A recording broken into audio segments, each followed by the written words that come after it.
am RR Nair. I had a long innings with Hindustan Unilever and a former CHRO with Unilever Group of companies. At present, I wear multiple hats. I function as a coach for CEOs and CXOs, a consultant on strategic HR and organization development, and also as an independent director in company boards. The topic for this podcast is leadership in a changing world, how to think global and act Indian. We all know that to be a successful leader, you must be able to operate amid many challenges and uncertainties. Experience backed by research reveal that the leap from being a successful leader in a domestic market to becoming part of a global business is a big one. Even in the domestic market, post-COVID, there will be a big leap in our thinking paradigm. Besides, global leaders work across multiple cultural settings, and managing multiple relations in diverse cultures would involve credible network of highly engaged employees, customers, suppliers, regulators, and communities. Let me introduce Hema Hattangady. Hema has obtained her MBA from IIM Calcutta. He is an entrepreneur, impact investor, independent director, and philanthropist. With designer husband, she transformed Conserve, a family business in energy metering, into India's largest energy managing company. In fact, into a technology company. Incidentally, Hema's husband Ashok, whom I know equally well, is a brilliant engineer and has obtained his MS in electrical and communications engineering from Texas University at Austin, USA, and his passion being engineering design and development. And they both exit to Schneider Electric in 2009. And do you know that having discovered Conserve's business success and its unique people-focused culture, Harvard Business School wrote a case study on Conserve. Hema created two wonderful initiatives that continue to thrive: Alliance for an Energy Efficient Economy, or AEEE, and Conserve My Campus, a program to teach school children to save energy at home and in school. I'm delighted to invite Hema, who is the author of Lift Off, Transforming Conserve, published by Westland Books. And it is a compelling story of both personal and organizational transformation you cannot miss. Hema, are leadership traits and values universal or cultural? Thank you, RR. Well, actually, as I researched this topic, I came across the Globe study by Robert House and a few others. It was a fantastic 10-year study which was done across 62 societies, and it found that many leadership traits were endorsed universally as enabling good leadership practice. So a few examples I came across were demonstrating trustworthiness, having a sense of justice and honesty, having foresight and planning, motivating, building confidence, being communicative, etc. Equally, the traits that the study found to inhibit good leadership practice universally were things like being asocial, irritable, egocentric, and ruthless. And then, of course, the traits like being individualistic or status conscious, and even the propensity to take risks were seen as culture-specific leadership traits. So if I were to speak from my own experience at the business I ran, Conserve, I actually observed traits that were unique to regions of India, which might have their own subcultures. For example, I noticed the need for overt acknowledgement of self and others, or to be adventurous and risk-taking, which sometimes led to over-ambitious forecasts, etc., were quite region-specific. Similarly, in another region, you could find traits like a low-key style in responding to people, to situations, a conservative approach to promoting talent, to making projections, and so on. And I think in India particularly, we find that there are certain regions where you will see a very high degree of respect for seniority, for authority or age, which creeps into behavior at the workplace. So what did we do with these disparities that we saw? We actually took advantage of these differences in traits and values by creating a very diverse senior and middle management leadership team. So, for example, our finance head was from a region known for its commercial and business acumen, coupled with a very, very strong sense of ethics and fairness. Our sales head came from a region which was known for a very natural flair for promotion and marketing and ability to build deep and strong relationships. So that obviously helped when it came to distributor and customer relationships. And obviously, they had to meet all our other requirements in terms of qualification and temperament and references, etc. But that is how we made use of culture specific traits. RR? Wonderful, wonderful. Thank you. Thank you for that amplification. RR, maybe I could talk a little bit about, given this context, what makes a leader effective? So let me give you a few thoughts I have on that. So I feel a leader is effective when she connects with not just minds, but the hearts of people.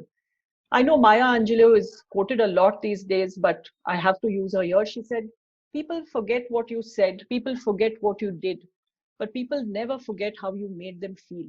So, how do you connect with hearts? Well, for one, you could take the trouble to understand their context.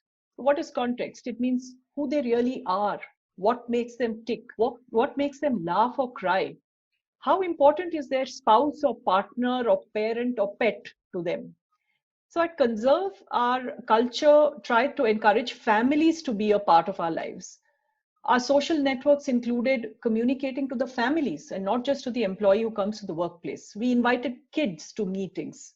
We asked parents and in-laws for help in locating scarce skills.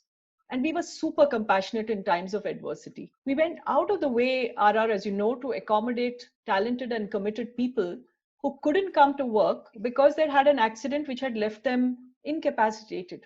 In fact, somebody who saw a movie about us recently wrote to me on LinkedIn and said, do you remember that you actually allowed me to work from home in a special assignment for 9 months? I didn't recollect at the time that I had done that, but that's the kind of thing we did. Sometimes we had to assimilate women whose husbands had moved out of Bangalore to tiny rural areas, and the wife had to follow. So we didn't want to lose her. We created something special for her. Secondly, I think effective leaders make it easy for people to be comfortable in their own skin. And to me, this is a very, very important trait. I'm going to come back to it in a little bit. But if a leader is authentic and can summon up the courage to face up to his or her worst failing in front of others, you'll be surprised how much forgiveness you find. Sometimes even an out of proportion response when you have a crisis. So I remember this story at Conserve when we had a very bad cash crunch I think it was the first time we were in that kind of spot. The head of a region, which generally had a reputation for being kind of focused on, commercial, even selfish gain, called me to insist that I should cut his pay by 30% because he wanted to do his bit to help the company. As you can imagine, I was completely moved. Thirdly, effective leaders have an engaging style, not just shallow charm or flattery. They use humor, they're optimistic. So I remember almost all our meetings at Conserve, especially we had these dreaded mind-numbing monthly reviews where we talked too much about figures, have you done what you said you would do? We had the sound of laughter and we had the sound of people having fun inside the meeting room. So we actually managed to get through very tough agenda items because we managed to see the funny side of things or situations. RR? Thank you. Thank you, Hema. Very interesting. In some ways, I think you sort of made a point that leadership is about weaving the minds and the hearts of people. That's fascinating. How can the Indian leader become glocal? GLOCAL. Can you give some examples? Cross-cultural and also cultures within. So we were lucky that at Conserve, we were being nudged to be glocal From the start, we didn't realize it, of course, at the time. I probably didn't know what the word meant because I'm talking about the late 1997, 98. So we had giants like T. Thomas, our chairman, and we had coaches like the very great RR Nair, who were playing a big role in helping us to get global. So we were global in our approach to design, to branding, to people. So let me just take you through a few of the things we did. So that will help to illustrate what I'm talking about. First thing is we were taught to challenge ourselves constantly. No room for complacency. So what did we do? We were asked to benchmark with the best in class, not only in India, but in the world. We used to actually run quarterly benchmarking visits with amazing regularity. And we led visits to all sectors of the industry. We never said, oh, this is automotive. We make energy meters. I don't think this makes any sense for us. So we went to all sectors of industry, all sizes of companies. And I think that's what helped us, all of us as a team, to realize that if we had to succeed, there was no room for mediocrity. We've got to get better than we think is our best. Secondly, in just my second year as CEO, T. Thomas, or TT as we used to call him, convinced us that we've got to start exporting. I was, of course, quite horrified because I felt that we weren't even doing enough in the Indian market. But he said, no, you start exporting to the most demanding countries. Start with Southeast Asia, go to Singapore.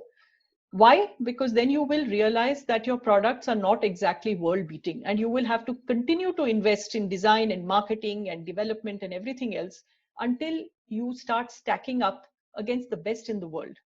And we did that. And after a few mistakes and missteps, we did end up becoming a single source supplier to a huge global multinational in the North American market. So I think that proved the point that TT was trying to make. Thirdly, change. I think for global leaders, learning to anticipate, to welcome, to embrace change is a key skill if they've got to deal with the world as it evolves, a VUCA world as they call it. So we started pretty early on something called a change agent program.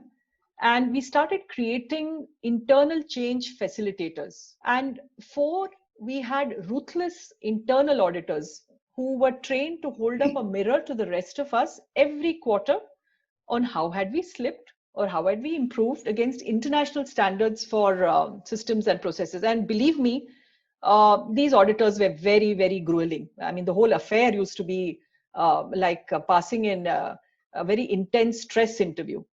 And finally, as the CEO, I was sent to global leadership programs, and I'm very thankful and feel very grateful to the company that they did that for me. Why did we do that? Because I had to learn to benchmark myself against the best minds. You know, sitting here in India, you tend to think I'm growing at a CAGR of 26%, 30%, so I must be really, really good. But you get an opportunity to see how small you really are, and you get to learn from the biggies in the field. So there were a lot of other initiatives, RR, which actually helped us to go from SME to MNC, as I like to call it. And it also helped us to get almost seamless integration into the global giant that we exit to, which was Schneider Electric. So if you want to hear more about this or know more about it, read my book. Over to you, RR. Thank you. And I think it is a must read. Transforming Conserve is a beautiful story, and it is a true story. And I think touching upon why Schneider Electric, a global leader, chose to acquire Conserve, it's very well amplified in what Sean Pascal, who is actually the global chairman of Schneider Electric, had to say. And I'm quoting, "My decision was also based on the personality and drive of Hema Hattangady, who personified conserve culture," and we are talking about the global nature of the conserve culture, "and I trusted her completely as she guided us through the complex post-acquisition process as well. In fact, it's my firm belief that there should come a day we should be talking about leaders only, not women leaders." And look at the strange thing that we still celebrate International Women's Day. And some of the stereotypes about women leaders are embedded in our psyche. And this will change, and this will have to change. My question is related to this theme. What challenges do women face in the workplace? Actually, I want to start with a quote which I've abbreviated. She was intensely sympathetic, immensely charming, utterly unselfish. She excelled in the difficult arts of family life. She sacrificed herself daily. If there was a draft, she sat in it. In short, she was so constituted that she never had a mind or a wish of her own, but preferred to sympathize always with the minds and wishes of others. She was the angel in the house. This quote is from 1931 and it was by Virginia Woolf. So when I read this, I was thinking, thank God we don't. Beautiful, beautiful. Yeah, thanks. So thank God we don't live in Victorian times anymore, RR, but it feels like not all that much has changed. In fact, Mhm. some of the facets that I'm going to just show you with the help of some statistics, I think are worse. So here are some data points. So in 2017, men made up 79% of the workforce in India versus women making up 27%. What was the world average in 2017? Women were 50.29%, or roughly half. No, I mean exactly half. And the second data point is the ILO, the International Labour Organization, ranks India's FLFP, which is the female labor force participation rate, at 121 out of 131 countries. Abysmal, don't you think? It's one of the lowest in the world. And in South Asia, guess what? We are the lowest, with the exception of Pakistan. So if you want more women leaders, we firstly need to have most women students in elite institutions. Girls seem to be getting into medical and engineering colleges. They make up between 35 to 45% depending on which year you're looking at. But the moment you look at the data for, say, the elite IITs in our country, it goes down to single digits, 8 to 9%. And why are we worried about the low admission rate into elite IITs? Because these are the ones which finally open the doors to very high paid and high profile jobs for women, helps them to get into the orbit of senior leadership positions. And when these very few highly educated women finally make it to corporates, what do they face? They face office politics. They find the need to hang out. And, I wish I was on a visual, but I'm doing air quotes here, the need to hang out and stay late. An expectation that she's going to be available 24/7, on call. And all this while she looks after home, kids, parents, and or in-laws. No wonder that apparently college educated women in the workforce hit glass ceilings and dropped out of the workforce like ninepins in a period that was studied by a World Bank report. And then, of course, you have the famous and unfortunately eternal job versus career dilemma, that women are mostly encouraged to have a job based on the convenience of the partner, while men are encouraged to have careers. So they have a long-term approach and can, take up responsibilities that women can't. Okay, so we know it's generally tough for women to get in and stay in. But let me, not become very morose about it. Let me share a few things we did at Conserve in the hope that the people listening in will find some solutions for the kind of challenges that they face at the workplace, whether as entrepreneurs or as women leaders leading businesses. So one, at Conserve, nearly all salespeople were males and engineers when we started out. And then I started at the social do's we used to have, almost every quarter we would invite wives and children and we'd get to know them. I started unearthing that there were highly qualified, talented wives sitting at home, looking after babies or looking after the elders at home. So I did very special things to get some of them into the workforce. In the case of one such couple where we had the husband and wife working together, they turned up in the same team because their qualifications were in the same area. It was the very, very tough area of energy audit consulting. And I noticed that the husband would dominate the wife. Okay, wife has been brought into work, she's in the workforce, but they're sitting at a team meeting and the husband will dominate. When she makes a suggestion, he says, oh, I don't think that's really such a great idea. So I happened to be in on one of these meetings, saw what was happening. I had a discussion with the wife and I realized that she was very, very good in quality assurance of audit reports. So I put her in charge of QA and I said, what you're going to do is going to impact the customer directly. So I want you to report to me. So that conveyed all the right messages, and not just to the husband, but generally to everybody in the company. Of course, on the manufacturing shop floor, thanks to all the stuff that Ashok's father had done when he set up this company, we already had a lot of women, and we made sure that every time there was a new intake, we gave an equal opportunity for women to be interviewed. And today it's the fashion to say all this, but we were doing this in 1998, 99, and so on. Secondly, we also ensured that compensation was only linked to performance.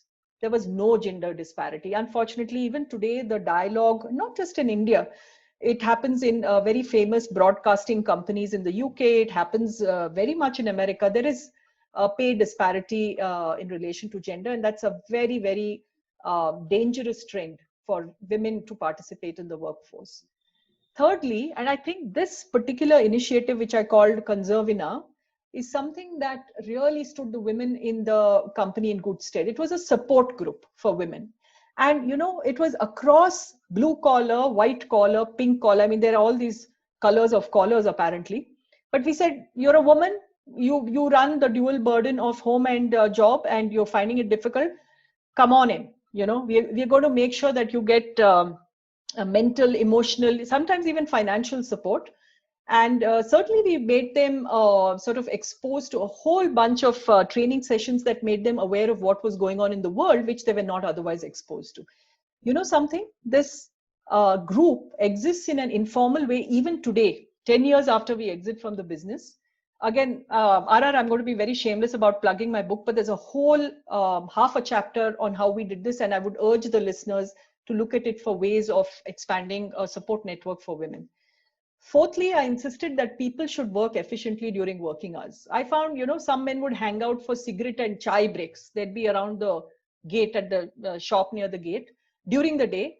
And then as it got to beyond lunchtime, they'll start working. And close to closing time, they would actually dig in and really start getting effective. And then they'll go home late and make the harried wife feel like he worked very hard in the office. So at our social meets, I would make sure that the women knew, or the wives knew, I did not want people staying back late. And I also told them I'm willing to do anything to help people get more productive so that husbands go back to families. So I even created maintenance or holiday breaks. So people took the leave that they had to their credit, but were not taking it. Don't ask me why. A lot of senior male managers refused to go on long vacations. But I said, no, I'm going to shut the company down. It's going to be closed in summer and winter for 5 working days, plus a weekend before and after. So they got 9 days twice a year. We got mind-blowing results. Was I popular when I started the first thing? Not with all the men. But when they started enjoying themselves, they realized that it was an amazing thing to do. Men began to realize the struggles of wives or kids at home with physical or mental challenges. And the wives began to thank us for helping the dads realize what they'd been missing. And finally, something that's become even more critical in today's context is that we made it very safe in the workplace for women and safe to travel to and from work. All that time ago, way before posh became an act and all that. Well, given that I got into the CEO role thanks to Ashok and Ashok, my husband, and my chairman's support, I was acutely aware of the responsibility that I had to all the women out there. And I know for a fact that these women from Conserve have gone on to much greater things in Schneider or elsewhere and are doing their bit to make life in the workplace a little easier for other women. RR? Yeah, thank you so much, Hema, for sharing some of the practical challenges that you found women employees encountered in Conserve, and how, as the CEO and Vice Chairman, you helped and addressed and enabled them to come out of those challenges. And I think also for your global perspective, because where we stand, it's a long journey, and I'm sure that we haven't yet seen the sight of destination. And and it's all about the price that you have had to pay for your success, both intended and unintended. And I would very much appreciate if you would actually anchor your responses around your own personal experience as a woman of substance at the workplace, and also as an independent director, besides, of course, multiple systems that you had to encounter and deal with.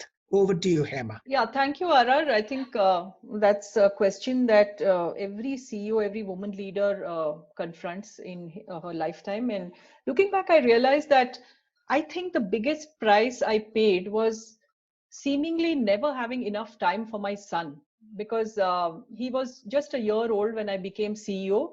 And I always felt that when he was growing up, I wasn't around. I didn't have the time and the energy to invest in building relationships with extended family. I missed a lot of PTAs at his school. I missed family weddings and celebrations, events in the larger community. So there was always this requirement of dealing with a nagging feeling, or of guilt and conflict. What effect will my absence have on my son's emotional health? Will he grow up to be a wacko child? And will he one day say that it is because you did this to me that, so all of those very scary thoughts. And then an amazing thing happened. 3 years ago, when Raghav was 22, Raghav is my son, my co-author, Ashish Sen, interviewed him because he wanted his insights for the book. And I think, frankly, RR, he wanted a report card on me as a parent. And Ashish, Ashish gave me this transcript, and I said, "Oh my God, should I read it?" He said, "Go ahead." And you know what Raghav had to say about our parenting? He said, "I don't know why she kept feeling that I'm going to grow up to be an insecure child. In fact, I think she overcompensated for her absence." He says, "Mom always brought me gifts I didn't expect every time that she traveled. In fact," he says, "I learned a lot from the conversations that Anu and Amma, which is Ashok and me, had at the dinner table when we shared our experiences, brought home extremely interesting people who were visiting the company. We made sure that they always came home and met our children. And view, RR, it was quite a relief to read that. But I must say that while I was going through that period, I was constantly on the lookout for where are the role models, these women achievers who seem to have done it all. And I came across a book. Again, it was something that was gifted to me by T. Thomas, because he realized my constant conflict. And this was a book called Mother's Work. And it was written by this fantastic businesswoman called Rebecca Mathias. I'd urge listeners to make a special note of this and get it as soon as they can. Rebecca Mathias and her book Mother's Work. And she had written little executive summaries at the end of each chapter to help women like me and others resolve, or at least acknowledge, the conflicts that we felt. And, I found that I could live by her 3-point mantra, which helped me on the darkest days as I dealt with all the conflicts I was talking about. And what were these 3 points? 1, think big. 2, focus. 3, never give up. Everything else will fall into place. RR? Wonderful, beautiful. I have a sense of very deep experiences that you underwent and the challenges that you experienced. And at the end of it, I think all these experiences have significantly transformed you as a leader, and also, without your probably formally recognizing, transform the way you change the organization. So transformation at two levels, both at your personal level and also at the institutional level. Indeed. Do you agree with that? Absolutely, RR. Well said. Okay. We now go to this last question. What advice would you like to give the new generation millennials? My sense is that a lot of millennials would be listening to this podcast, and I think this is something which would be of great interest. Sure. So, advice to the new generation millennials. I think first off, I would say, given the times we live in, think about how you can show real empathy. How can you walk in the shoes of another? And what is real empathy? Real empathy, in my view, is through action and not just a passive, I get it, I know how you feel kind of statements, right? The second piece of advice would be patient. And, I think as we age, we discover that patience is indeed a virtue. Now, longer lifespans mean you will live till you are 80 or 90 or more. So what's the rush to get that pay hike or that promotion or that tag of vice president by the time you're 27, what will you do with the rest of your life? Think about that. The third thing, and this is something I referred to in an earlier answer, was learn to be comfortable in your own skin. Why? Because I think it's easier to adjust in the workplace if people know who they're really dealing with. So don't put on a mask. Show people who you really are. And finally, remember that you can make a difference, however small. Don't worry from day one about not adding value. Am I contributing to the larger purpose? What is the role I am playing in this company, etc.? Or that you're not making a dent in the mission. You will. RR? Oh, wonderful. A principle shaped from early childhood experience. Resilience and resourcefulness. We were 4 girls. Dad retired when the youngest 2 were still in school and college. So we had to be frugal. And seeing how our parents managed to put us all through fantastic schools that gave us the best start in life made us all resilient. RR? Beautiful. Education, and that matters. Question number 2. What have you discovered about yourself? A unique gift or quality to become a leader of consequence. Instinct and empathy for people. So as an impatient young CEO, I was always in a hurry. And I thought systems and processes is what we need. And that's what is going to get us through. I learned that they don't, that people matter more, and that not everyone fits the culture. And that the most important part of my job as a leader was to engage and enmesh people. RR? Thank you. Rapid fire question number 3. You have always impressed me as a gifted person who finds a way to get things done. That's your unique brand equity. Can you share a unique quality that drives your excellence in execution? Sure, RR. People usually talk about the ABC of something, but as I grew conserve, I realized a D, E, F were even more important. D for drive, E for energy, and F for focus. RR? Beautiful. And the last rapid fire question. Hema, if you could change one thing about yourself, what would it be? Become more of a patient listener. I think I've been saying that most of my life, and at some points in my life, I thought I had learned how to do that, but feedback from the family says that I haven't quite got there. So I think that's going to be it's going to be a constant effort. All right. Wonderful. Yeah, wonderful. Talking about listening, I'm reminded of same question that was asked of Nelson Mandela. Mm-hmm. And what he said was that when he was a child, he used to accompany his father to all the tribal meetings. And he found that the father did 2 things which impacted him hugely. 1, sat around a round circle. And number 2, he encouraged everyone to speak. And he invariably was the last one to speak. So to be a good listener, learn the skill of speaking last. Okay. Thank you for all your responses. And with that, I wind down this podcast.